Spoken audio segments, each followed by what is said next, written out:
So it's Marxism with a Christian veneer, then. That's right. If you attended any of the meeting of the base communities, Comunidades de Base in Latin America, of which there are 600,000 now, they trample on the cross. They say this castrates the people. Jesus was a revolutionary. He was killed because he was against the witch.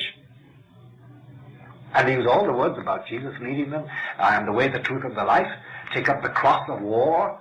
This is Marxism. They have turned the truth upside down, because one of Christ's basic messages was that his message and his kingdom was not of this world. Of course. But they have made it now. And that's why Paul VI made the error too in his own way, misguidedly, declaring that now we will work this man for a better world. But this is not the mission of the church. And that's where John Paul II has never erred. He knows exactly what salvation means. Now, it is very clever of Marxism because, as you know, what it did in Latin America is it penetrated Christian culture. And that is why, say, Nicaragua had the support of the Jesuits and Carmelites and Dominicans and Franciscans. And in Latin Central America, it is rare to find a priest who is not Marxized in his priesthood, in his so-called pastoral care. And while the Jesuits in Managua ran a school for Marxist tactics. Let's take a look, though, at the situation here in the United States and in my country, in Canada. The bishops put out these statements from time to time on defense and economics. Are Marxists behind those statements? Because there seems to be a lot of left-wing terminology in these. Marxization is. They have been Marxized. The essence of Marxism is this. Well, let's get quite clear between us. The essence of Marxism is this. Don't look beyond the human horizon. You, man, are capable of infinite perfectibility, providing that you get the capitalist jackals off your back. The people, they are the source of power. They're the source of perfection and of happiness. Don't look to anything transcendent. Everything is immanent to you. All your powers are there, but you've just been hindered by the rich and the oppressive capitalist lackeys. That's the essence of Marxism. The rest of it, the workers' paradise, the proletarian revolution, those are all historical accretions which can be changed, as Gorbachev has, to other phraseology, to reasonableness and tolerance and lack of fanaticism. But the essence is, I want you to look at this world only. Don't expect salvation from on high. There's no message from beyond the stars. There's no salvation out there. Jesus is a man. We are men. That's the essence of Marxism. Now, the bishops in this country and in your country and in Europe, concentrating exclusively on sociological and political and military questions like nuclear disarmament, and on the environment, and on AIDS, and condoms, let me use that awful word, of which nobody knows the origin, and everything else, are purely and simply acting as social engineers. There is no pastoral care.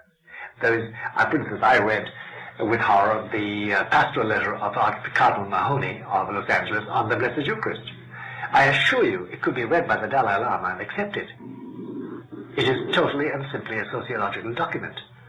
And apart from other blotches on Cardinal Mahoney's behavior, like absolving people from any obligation to go to Mass on Monday after Christmas Day, because they won't go anyway, he said.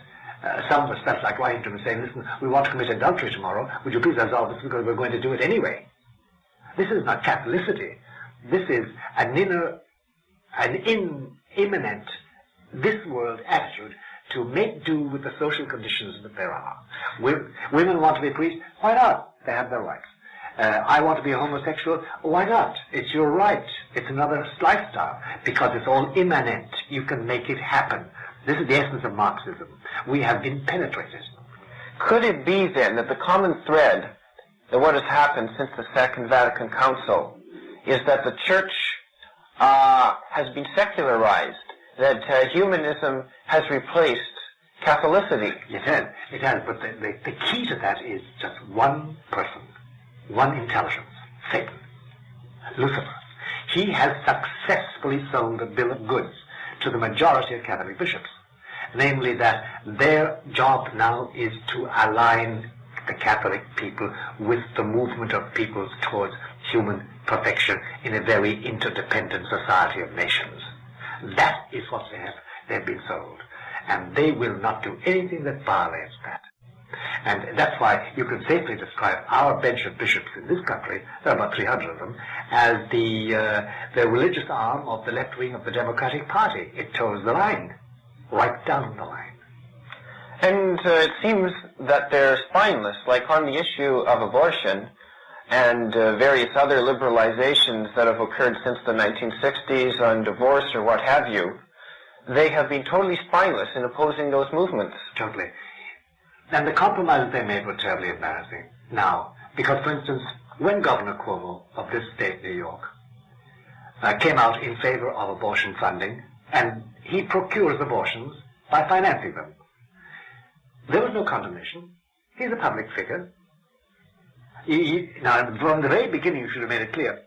Anybody who votes for abortion funding procures abortions, in other words, just as sure as the surgeon procures the abortion, or the wife who submits to abortion, or the husband who pays for it. Anybody who does is excommunicated, can't receive the sacraments. He can go to Mass, or he or she can go to Mass, but until they confess it and repent in public, they can't receive the sacraments. That should have been applied holus bolus from the very beginning. It wasn't. So when Bishop Maher of San Diego excommunicated or declared that the candidate for election, I forget her name, Killaire or something like that in California, on account of her abortion behavior, or favoring of abortion, could not receive the sacraments, everybody howled at him. How dare you interfere with the political rights? From the very beginning, they should have made it clear, this is not a question of political rights, this is religion, this is our stand. They didn't. They didn't. You know, one main failure there, this is the theme we should, I think, hit upon, Gordon, is this. When Jesus left us, visibly, he didn't give us armies, didn't promise empires. He promised we'd be hated, by the way. He promised the world would always be against us. But he said, you have one thing, you have a spiritual weapon, my grace.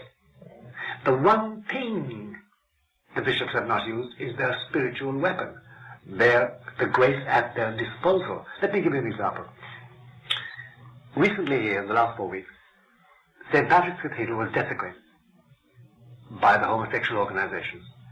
They invaded it, they interrupted the Mass, they broke the host into pieces and threw it on the ground. They were insulting, and they had placards which were blasphemous. Cardinal John O'Connor purified the church canonically. But he never once decided to use the spiritual weapon of consecration to the Immaculate Heart of Mary. What he should have done, what many advised, was that he consecrate the homosexual community of New York to Our Lady of the Immaculate Heart, asking for grace they be converted. Because the only power we have is that grace. They haven't used that grace. They have not used that grace. They have not used the spiritual weapon. And therefore the spiritual weapon is lying dormant. And we are at sixes and sevens. We don't know what to think. We're just hurt. And we want to be Americans. And we want to be like everybody else. And we want to be at peace with everybody. Catholics have joined the world, in other words. That's right. That's right. That's the bill of goods for the soul. You've got to be part of it. Otherwise, why be fanatic?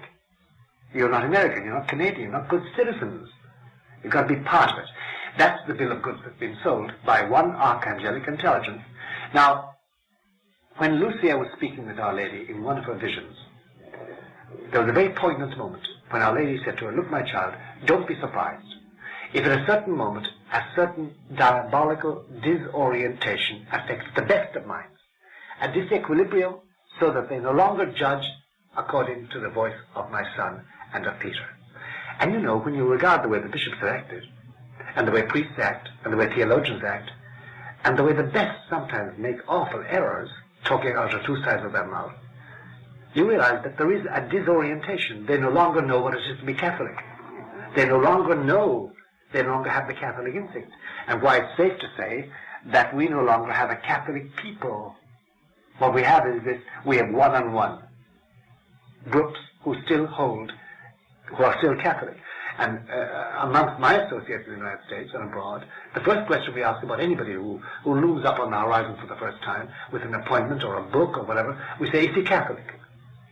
And we don't mean has he been baptized. We mean, is he still of the faith? Does he believe? Does he practice what he believes? Does he live it out? Does he say the rosary? Does he go to Mass? Does he go to confession? Does he uphold the Petrine authority? Because that is the crux, Petrine authority. That is the aim of the entire revolt of the bishops, to get rid of the Petrine authority. and it's almost got rid of in practice, as you know. It looks like that there's really only pockets of Catholicism left throughout the world. Just pockets, just pockets. And anybody who doesn't realize that by now has his head stuck on the sand. Because the church has now been blanketed. You see, it's very easy in the church. It's composed of an organization of dioceses and parishes. And the pipeline into that comes from Rome, through the bishops. The bishops have occupied all the choke points of that pipeline, and they have piped into it a new structure. The Novus Ordo, the RCIA, if you people in Canada have experienced the RCIA. What is that? That is the new way of Christian initiation. And if you read the manuals, baptism in another form, you'll find out that it's full of the most amazing amalgam of naturalism, environmental love, a bit of voodoo, some witchcraft, some Wicca, as we call it in this country, W-I-C-C-A, some Protestant traits, but absent is genuine Catholicism. And then we have, in addition to RCIA, we have a thing called Renew, which is a form of renewal, they call it. And it means chiefly that the idea of a priest offering the Mass is out, that the people now have the power, that they decide what prayers to say, and they decide what their approach to sin is. This has been piped into schools and parishes so that it has blanketed the Catholic Church in the United States and abroad, has changed people without them knowing they've been changed. They've been led by Pied Pipers out of the church. You know, if you went around England in 1530 and said to anybody, "Are you Catholic?" They said, "Of course I'm Catholic." By 1630, several men had worked on them. And if you went around in 1630 and said, "Are you Catholic?" They said, "Of course I am." But at that time, they no longer had Mass. They no longer had any obedience to the Pope. They no longer recited the Credo we always recited. They no longer had the virtues. They were into Protestantism, but they did not know it. They were Anglicans. They no longer had valid priests. They no longer had valid sacraments, confession, baptism, holy orders, anointing of the sick. That was all gone, and they didn't know it. Similarly with the Mass of the Catholic people, they don't know. They don't. How could they know? The institution is still there. That's right. It's a grand illusion. We have cardinals and bishops and priests and nuns and convents and monasteries and printing presses and Catholic libraries and Catholic colleges and Catholic books. But it's an illusion. So it's a facade. It's a facade, behind which there is nothing that would be even permitted by past popes or past the past churchmen. Wouldn't be permitted. Wouldn't be simply allowed. They'd kick you out of your ear. Let's go back to Pope Pius XII on this point. Did he foresee that something like this was going to happen? Yes, that's why he refused to have a general council. He refused anything like that, and why he was insistent on two or three things. No truck with Marxism. No even talking with Marxism.